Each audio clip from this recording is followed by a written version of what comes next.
4, 3, Ignition. 3, 2, 1, 0.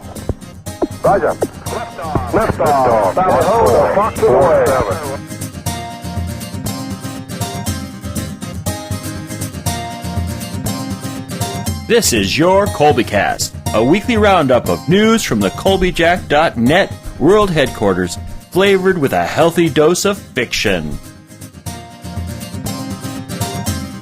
Push the button! Welcome to Colbycast 36 for August 17th, 2011. Hello. This is R.L. Ferguson, known to the peace-loving 13-banded ground squirrels of the neighborhood as Bob. And I'm your announcer and narrator for all things Colbyjack related, for now. Gonna keep this short today. Got a few new listeners, what with Cory Doctorow linking us over on Boing Boing for the fan cast of For the Win. Oh, that was so nice of him. Damn near crippled the server, but it was awesome. Seriously, we had like 1,188 downloads of the first episode of For the Win in 24 hours. I got the email from Cory at like 8 in the morning on the 8th. Simple one line telling me it was up. I checked Boing Boing first, because how often does a person get on Boing Boing? Then I checked my own site, and oh my god, the numbers kept changing every time I hit reload. I figured Patricia would call me soon, so I hit Skype and did some treadmill walking while I waited. It must have been 11 when she called me, and we were approaching 800 downloads. We chattered like drunken school kids, and it was awesome. Then I started to get nervous. Will they like me? Does this dress make me look fat? But that passed as well. What did happen, though, is in the midst of all those hundreds of downloads, we found a few folks who subscribed to the feed, and that made us truly happy. So if you are new to the Colbyjack feed, here's what we have. Mondays, we run an episode of a piece of original fiction by myself or Patricia. Currently, we're running the remastered version of The Mouse Queen by moi. Starting Halloween week, we will be starting Nightmare, a never-before-seen story of a serial killer and the woman sworn to stop him by Patricia. A truly dark piece. Gonna love it. On Wednesdays, we have the Colbycast. It's where I blather on about something meaningless for about 10 minutes before I release you to enjoy the current Colbycast serial. And if this is your first time here, you are in luck, for today we are starting Edgar Rice Burroughs' A Princess of Mars. Finally, on Fridays, we are running For the Win by Cory Doctorow. That's our lineup for now, but if you have been with us since the beginning, you know we are bound to change things from time to time. Oh, I almost forgot. If you need to contact me, want to get a hold of me, got something you'd like us to perform, something you have the rights to, you're an author, you'd really like to see your stuff done, contact me at rlferguson@Colbyjack.net. One more time, that's rlferguson@Colbyjack.net, or hey, run over to the website, Colbyjack.net, and find the contact information. It's hidden there somewhere, I'm sure. Okay. Today, I'm being kind, and I'll send you into the tale early. Okay, first we gotta talk about the author. Edgar Rice Burroughs was born in 1875 in Chicago and died in 1950 in California. He is known for such series and characters as the Barsoom, John Carter stories, Tarzan, Caspak series, as well as a Venus series, a Moon series, the Mucker series, westerns, jungle adventures, and historical novels. He started writing for pulps because if people were paid for writing rot such as I read in some of those magazines, then I could write stories just as rotten. As a matter of fact, although I had never written a story, I knew absolutely that I could write stories just as entertaining and probably a whole lot more so than any I chanced to read in those magazines. With the gauntlet thrown down, Edgar Rice Burroughs threw himself into the industry, publishing A Princess of Mars in All-Star Story magazine in 1912 for $400. That's $8,000 in modern monies. What modern writer wouldn't cut off an arm for an $8,000 advance today? He then went on to create Tarzan, and the rest, as they say, is history. So sit down in the cave, Stare up at the red star high in the night sky and know that soon you'll be on the never-where Mars of deepest legend in a time of never when with A Princess of Mars by Edgar Rice Burroughs.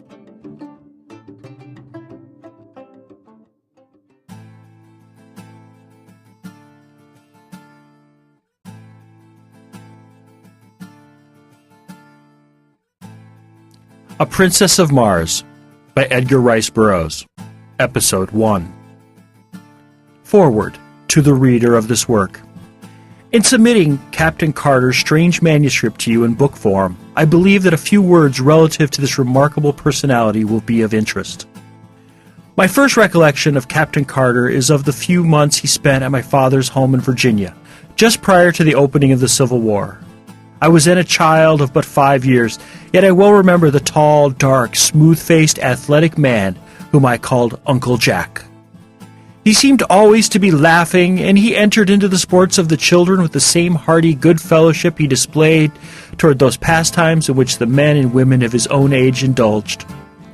Or he would sit for an hour at a time, entertaining my old grandmother with stories of his strange, wild life in all parts of the world. We all loved him, and our slaves fairly worshipped the ground he trod. He was a splendid specimen of manhood, standing a good 2 inches over 6 feet, broad of shoulder and narrow of hip, with the carriage of the trained fighting man. His features were regular and clear-cut, his hair black and closely cropped, while his eyes were of a steel gray, reflecting a strong and loyal character, filled with fire and initiative. His manners were perfect, and his courtliness was that of a typical Southern gentleman of the highest type. His horsemanship, especially after hounds, was a marvel and delight even in that country of magnificent horsemen. I have often heard my father caution him against his wild recklessness, but he would only laugh and say that the tumble that killed him would be from the back of a horse yet unfoaled.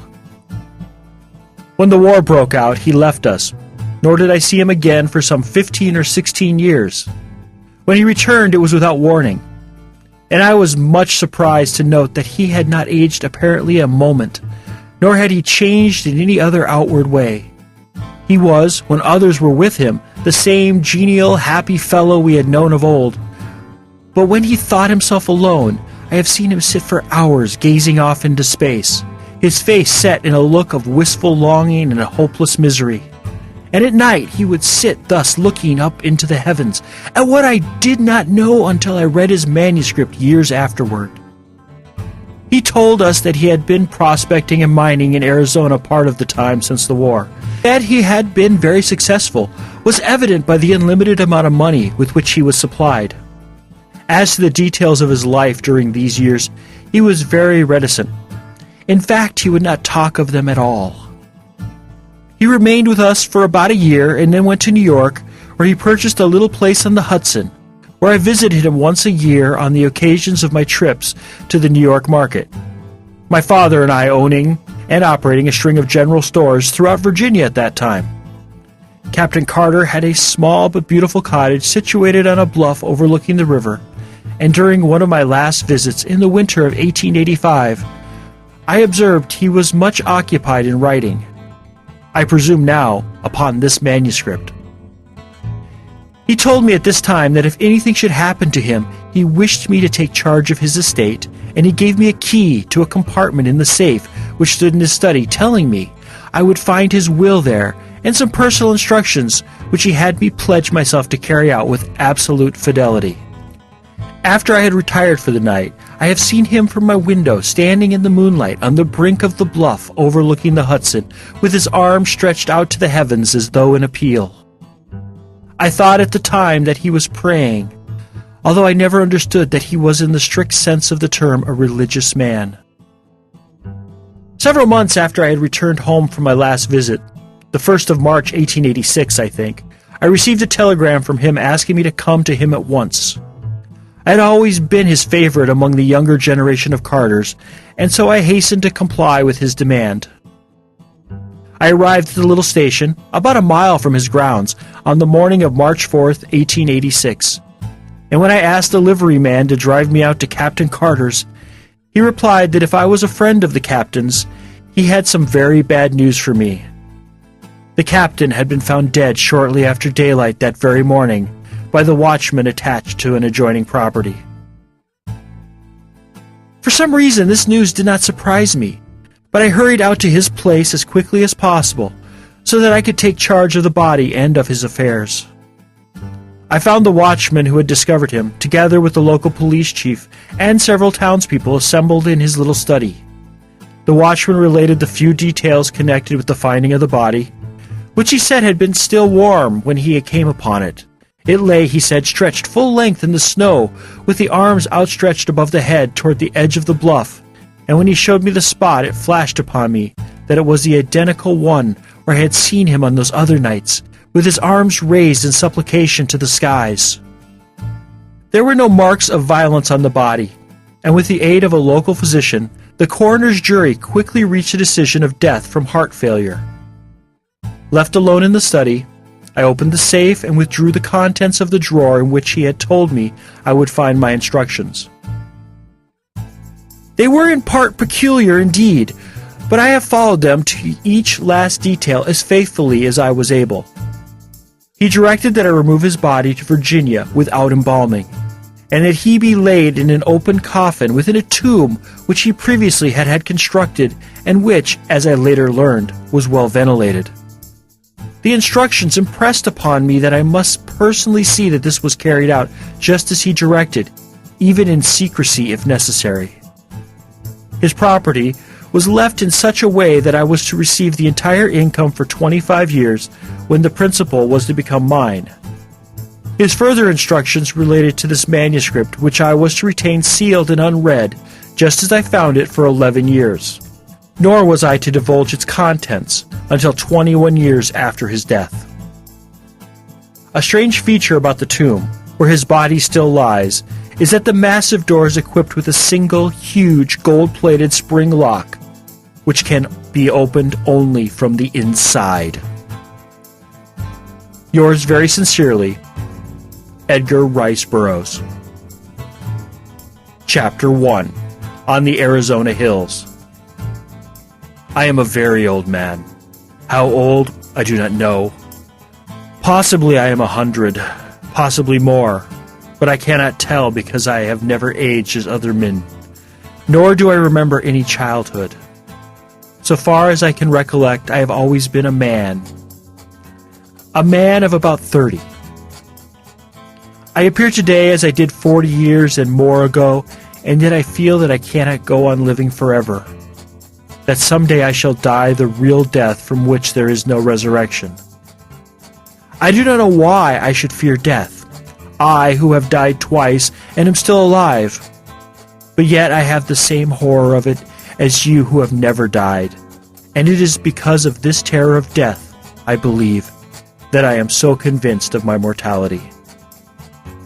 And because of this conviction, I have determined to write down the story of the interesting periods of my life and of my death. I cannot explain the phenomena. I can only set down here, in the words of an ordinary soldier of fortune, a chronicle of the strange events that befell me during the 10 years that my dead body lay undiscovered in an Arizona cave.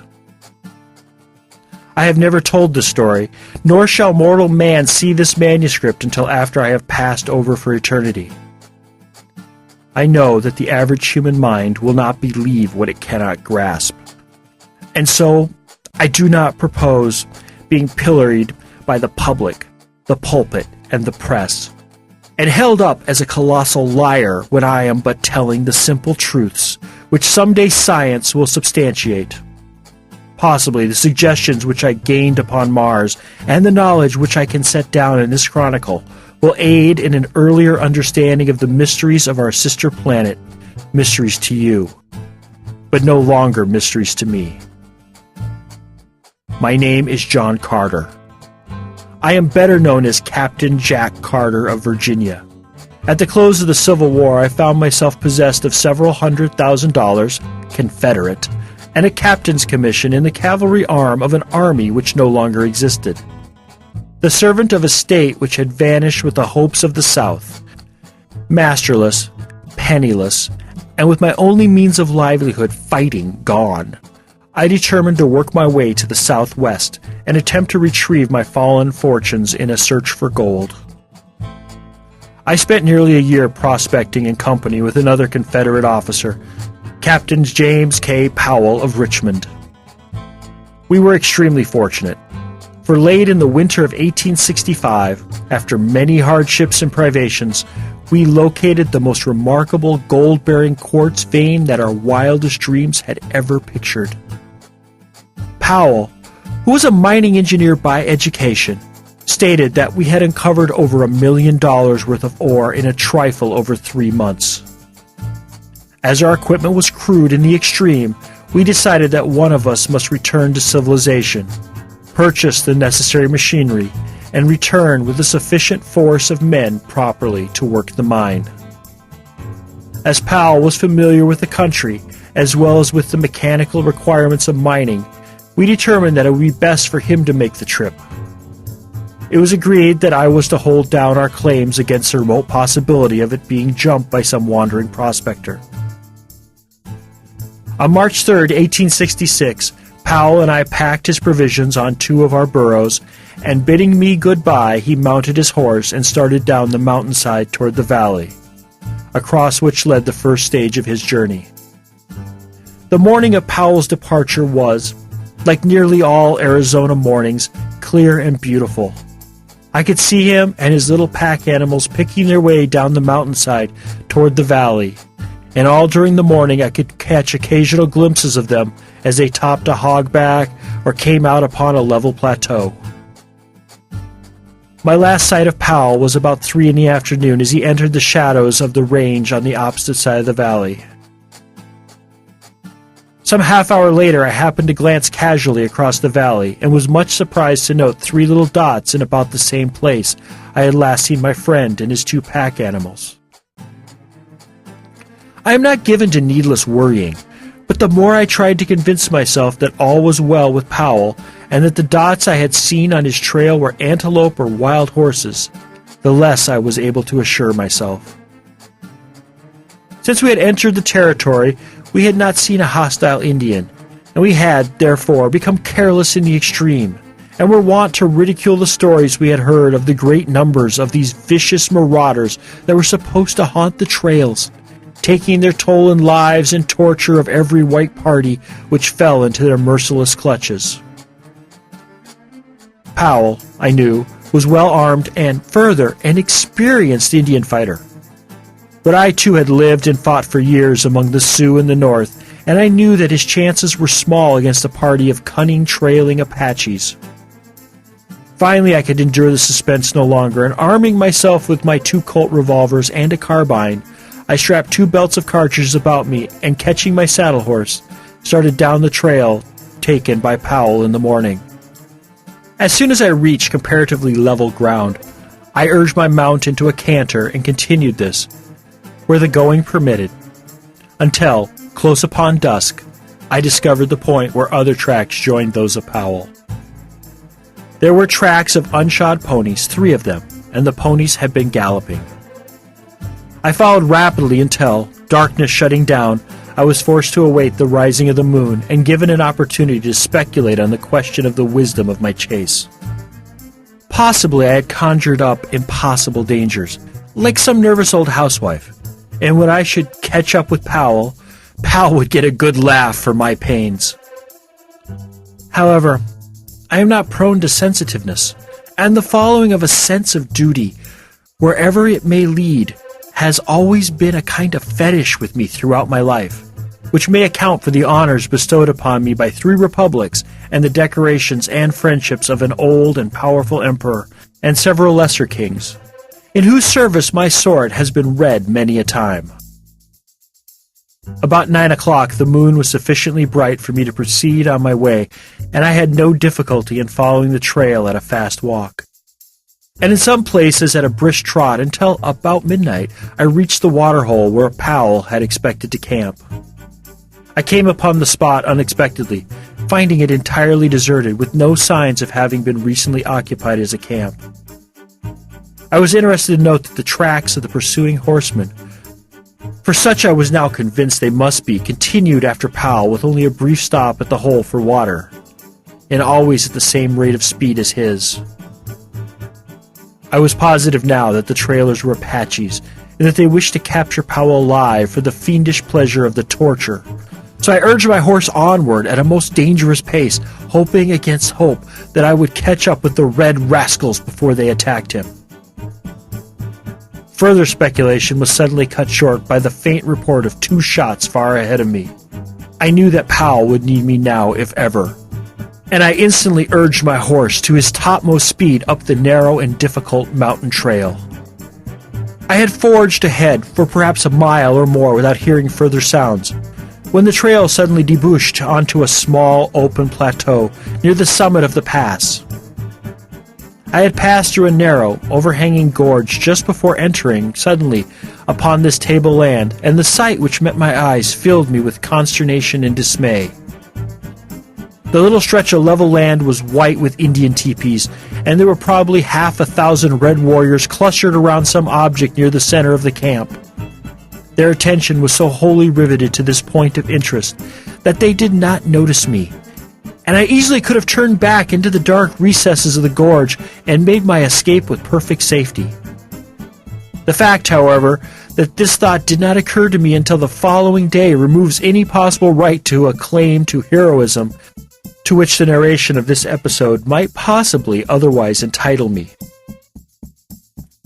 I do not believe that I am made of the stuff which constitutes heroes, because in all of the hundreds of instances that my voluntary acts have placed me face to face with death, I cannot recall a single one where any alternative step to that I took occurred to me until many hours later.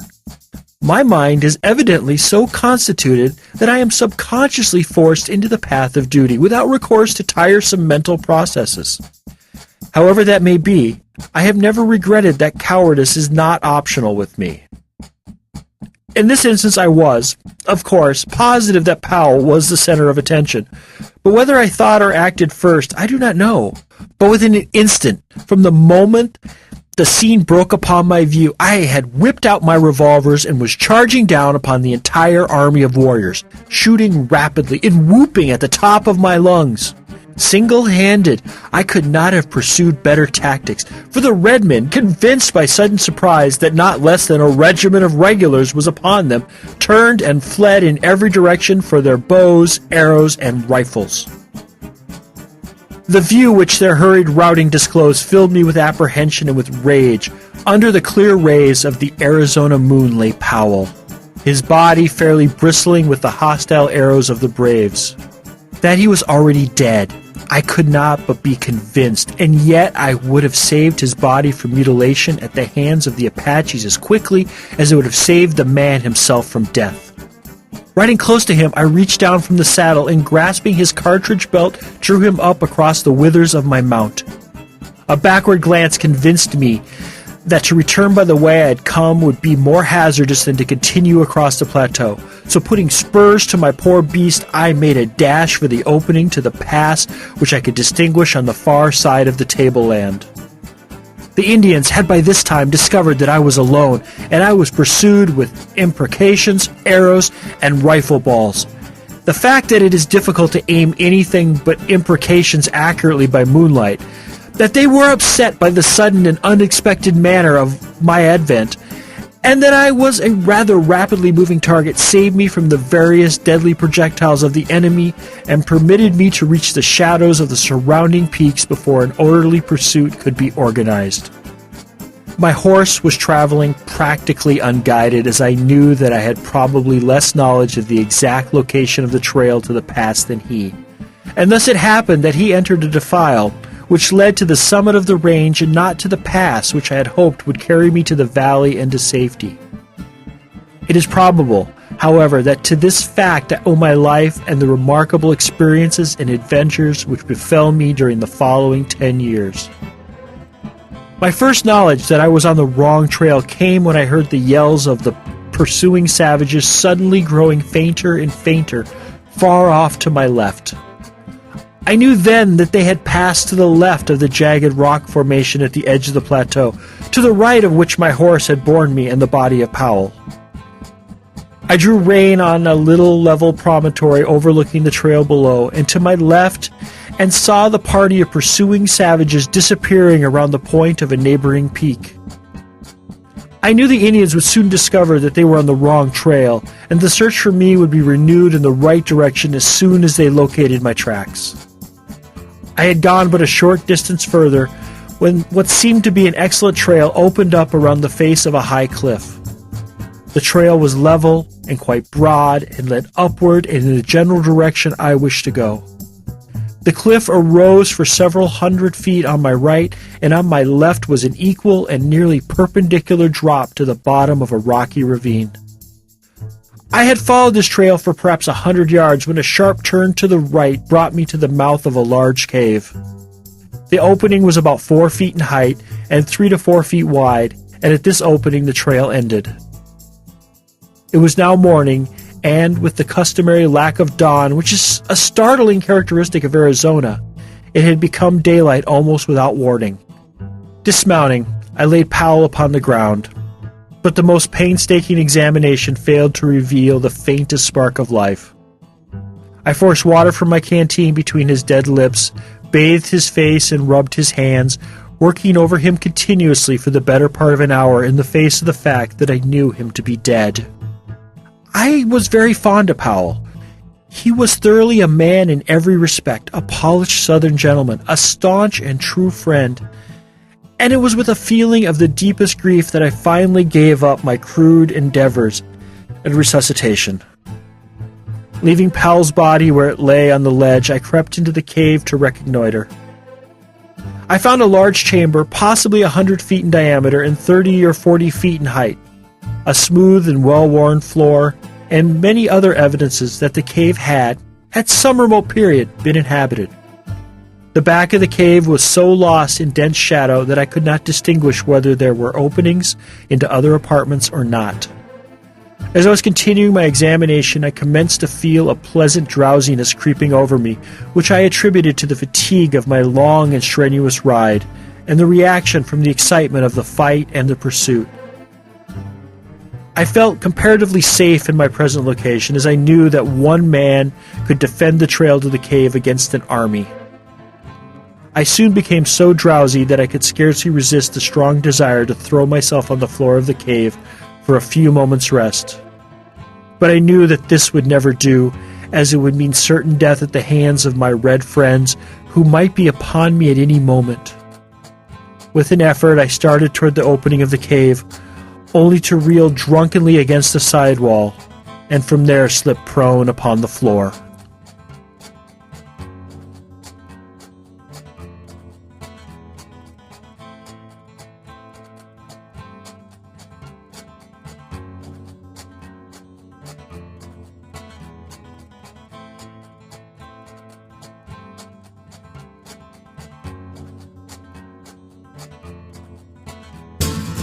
This has been a Colbycast episode. This work is distributed under a Creative Commons Attribution, Non-Commercial, No Derivatives license. Share it, link it, blog it, talk about it. As Woody Guthrie said, this song is copyrighted in the U.S. under seal of copyright number 154085 for a period of 28 years, and anybody caught singing it without our permission will be a mighty good friend to ourn, cause we don't give a darn. Publish it, write it, sing it, swing to it, yodel it. We wrote it, that's all we wanted to do.